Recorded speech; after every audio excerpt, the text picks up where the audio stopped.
কি বললাম? চোর। চোরের কোয়ালিটি আছে, এই চোরগুলো ধরতে গিয়ে তো বদনাম হচ্ছে শাহনাজের। যত ফাঁস করছি ওদের কলিগে, ব্যবসার গোড়ায় তো সাবল মারা হচ্ছে। ওকে বলে, জিজ্ঞাসা করে, ডেকে নিয়ে আসে, তুই একদিনই কটা আয়াতের তাফসীর শিখেছিলিস তোর ওস্তাদের কাছ থেকে, ওইটা আগে বলে যায়। তুই যদি মাওলানা হোস, অরিজিনাল মাদ্রাসায় পড়াশোনা করে মাওলানা হোস, সত্যি কথা বল, আল্লাহর কসম খেয়ে বল, তোর ওস্তাদ হুজুর তোকে তাফসীরে জালালাইন পড়াতো, এক পিরিয়ডে একদিনে কটা আয়াতের তাফসীর শিখিয়েছে বল? ও যদি সত্যবাদী হয় তাহলে বলবে ওই 3-4টে, বেশি না। খুব যদি বুঝনেওয়ালা শিক্ষক হয়, দুটোর বেশি আয়াতের তাফসীর শেখায় না।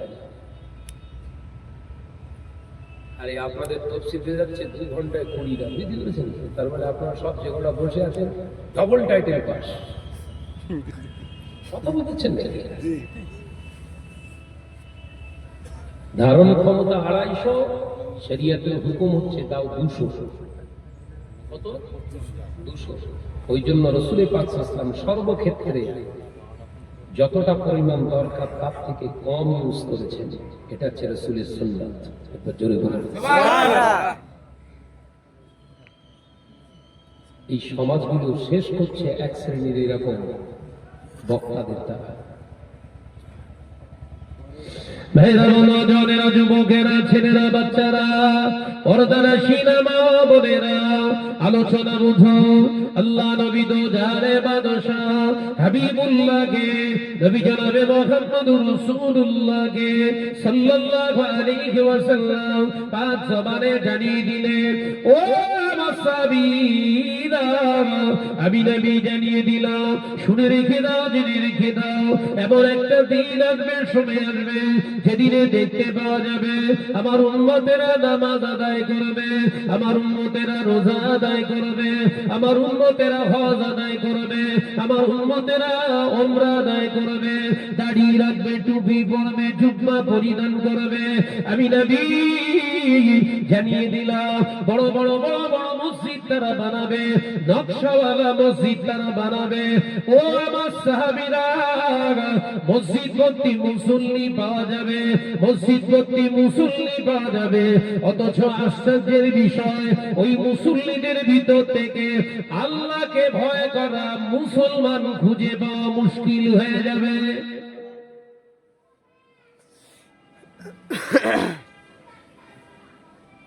মুসনাদে আহমদ বলে একটি হাদিসের কিতাব আছে, হাদিসটি এসেছে, আজকে সমাজে দাড়িওয়ালা, টুপিওয়ালা, নামাজি, আলেম, মুয়াজ্জিন সমাজে বেড়েছে না কমেছে? আপনি বলেন তো, জীবনতলা থানা এলাকায় একজন আল্লাহওয়ালা মানুষের বসবাস আছে? সন্ধান দেন।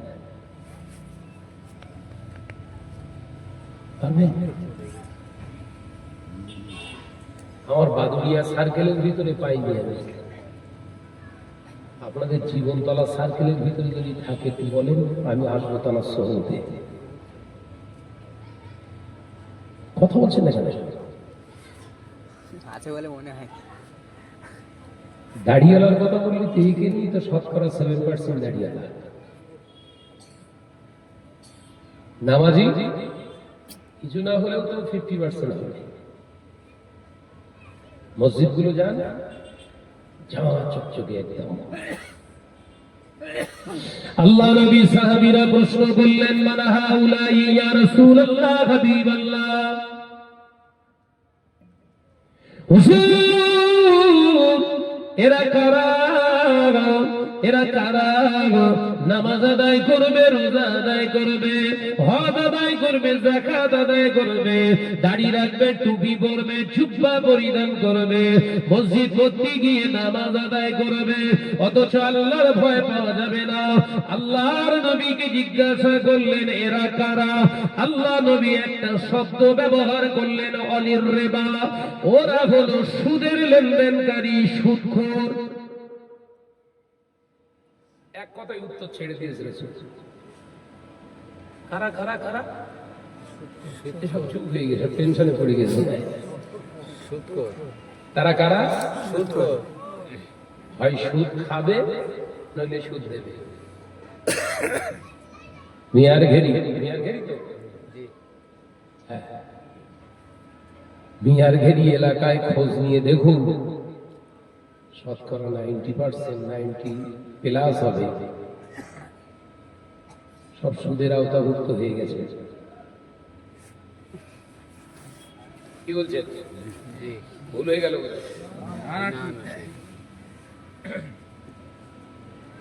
ঠিক হারাম খরচ জমি দিয়ে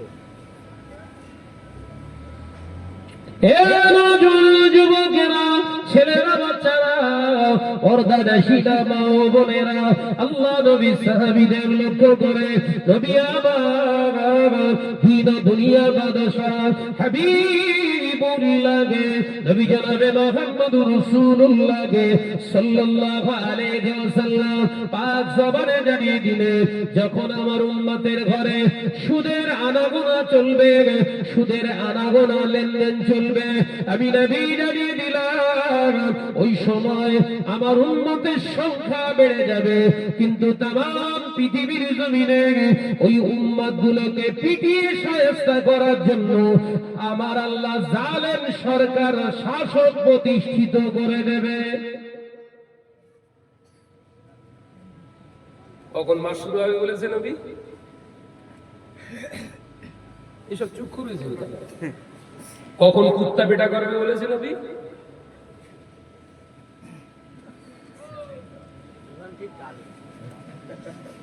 কি টেনশনের ওয়াজ হচ্ছে বলে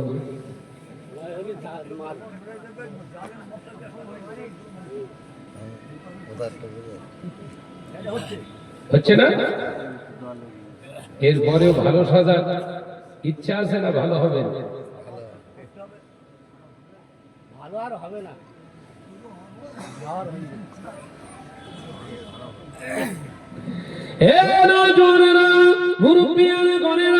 ছেলেরা, বাচ্চারা, পর্দানশীনা মা বোনেরা, আল্লাহ নবী তো জাহানের বাদশাহ হাবিবুল্লাহকে, নবী জনাবে মুহাম্মদুর রাসূলুল্লাহকে সাল্লাল্লাহু আলাইহি ওয়াসাল্লাম পাক জবানে জানিয়ে দিলেন, হারামখোরের দোয়া আল্লাহর দরবারে কবুল হয় না, হারামখোরের রোজা আল্লাহর দরবারে কবুল হয় না, হারামখোরের নামাজ আল্লাহর দরবারে কবুল হয় না, হারামখোরের হজ আল্লাহর দরবারে কবুল হয় না, হারামখোরের উমরা আল্লাহর দরবারে কবুল হয় না। হারামখোর যদি বিনা তওবায় মারা যায়, কিয়ামত পর্যন্ত কবরের আযাব বন্ধ হবে না।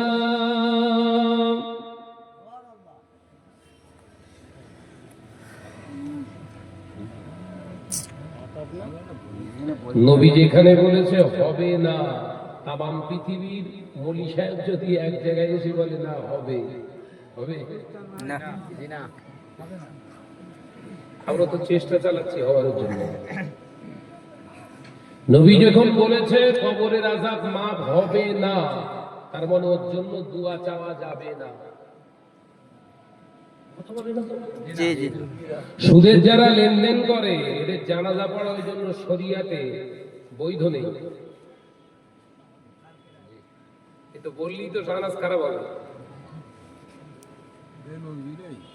শুধু দেয় না, এই মালগুলোরে ভেতরে ঢোকানোর সময় আবার আমরা দাড়িওয়ালা টুপিওয়ালা হুজুর বলি সকলে পড়ো বিসমিল্লাহে ওয়া আলা মিল্লাতে রাসূলিল্লাহ, মানে রাসূলের মিল্লাত সুদখোর।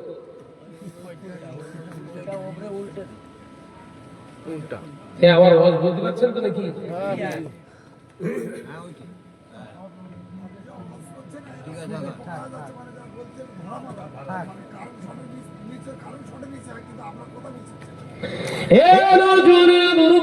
বলেরা, ছেলেরা, বাচ্চারা, পর্দানশীনা মা বোনেরা, আল্লাহ নবী দো জাহানের বাদশাহ হাবিবুল্লাহ নবী জনাবে মুহাম্মদুর রাসূলুল্লাহ সাল্লাল্লাহু আলাইহি ওয়াসাল্লাম পাঁচ জবানে জানিয়ে দিলে ওই সময় বড় বড় বড় বড় বড় বড় নকশাওয়ালা মসজিদ নির্মাণ হবে ও আমার সাহাবীরা, অথচ মসজিদের আমানত থাকবে না।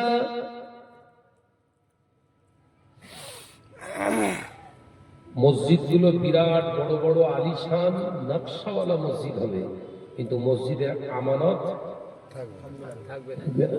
আল্লাহ নবী সাহাবীরা প্রশ্ন করলেন, ইয়া রাসূলুল্লাহ, হাবিবাল্লাহ, মসজিদের আমানতটা কি?